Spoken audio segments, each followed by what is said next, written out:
શહેરમાંથી પસાર થતી તાપી નદીમાં પૂરના પાણી આવતા સુરત મહાનગરપાલિકા દ્વારા તમામ ફ્લડ ગેટો બંધ કરી દેવાતા શહેરના નીચાણવાળા વિસ્તારોમાં ગટરિયા પૂરની સ્થિતિ સર્જાઈ હતી, જેથી નીચાણવાળા વિસ્તારોમાં આવેલી હોસ્પિટલોમાંથી અન્ય હોસ્પિટલોમાં દર્દીઓને ખસેડવા માટે ફાયર વિભાગે જુદા જુદા વિસ્તારોમાં રેસ્ક્યુ કર્યું હતું।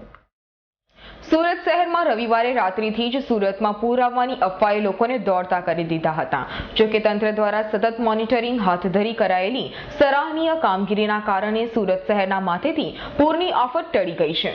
જોકે સોમવારે સવારથી જ તાપી નદીના બંને કાંઠે વહેતી હોય સુરત મહાનગરપાલિકા દ્વારા પૂરના પાણી શહેરમાં ન ઘૂસી જાય તે માટે તમામ ફ્લડગેટ બંધ કરી ડીવોટરિંગ કરી ડ્રેનેજનું પાણી નદીમાં છોડાઈ રહ્યું હતું। ત્યારે શહેરના નીચાણવાળા વિસ્તારોમાં ગટરિયા પૂરની સ્થિતિ ઊભી થઈ હતી અને તેથી જ નીચાણવાળા વિસ્તારોમાં આવેલી હોસ્પિટલોમાંથી લોકોને અન્ય હોસ્પિટલોમાં શિફ્ટ કરવામાં કામગીરી હાથ ધરાઈ હતી, જેમાં સગ્રામપુરા કૈલાસનગર ખાતે આવેલ શંખેશ્વર કોમ્પ્લેક્સની હોસ્પિટલમાંથી 2 દર્દીઓને, અડાજણની પ્રમુખસ્વામી હોસ્પિટલમાંથી 3 સહિતના દર્દીઓ જુદી જુદી હોસ્પિટલોમાં શિફ્ટ કરાયા હતા।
ફાયર કંટ્રોલ દ્વારા હમણાં અમને વર્દી આપવામાં આવી હતી કે તમે શંખેશ્વર કોમ્પ્લેક્સમાં જાઓ, ત્યાં આગળ કંઈક પેશન્ટોને બહાર કાઢવાના છે, એ રીતે વર્દી મળી હતી। અમે અહીંયા આવ્યા, તપાસ કર્યો અને માણસ જાતે હાલી ચાલી નહીં શકે, 3 થી 4 ફૂટ પાણી છે, જેમાં અમે સપોર્ટ કર્યા અને 2 પેશન્ટ અમે બહાર કાઢી લીધા છે। અત્યારે અમારી કામગીરી ચાલુ છે। નીચાણવાળા વિસ્તારોમાં જે પાણી ભરાય છે, ફાયરની કામગીરી કઈ રીતે રહેવાની છે?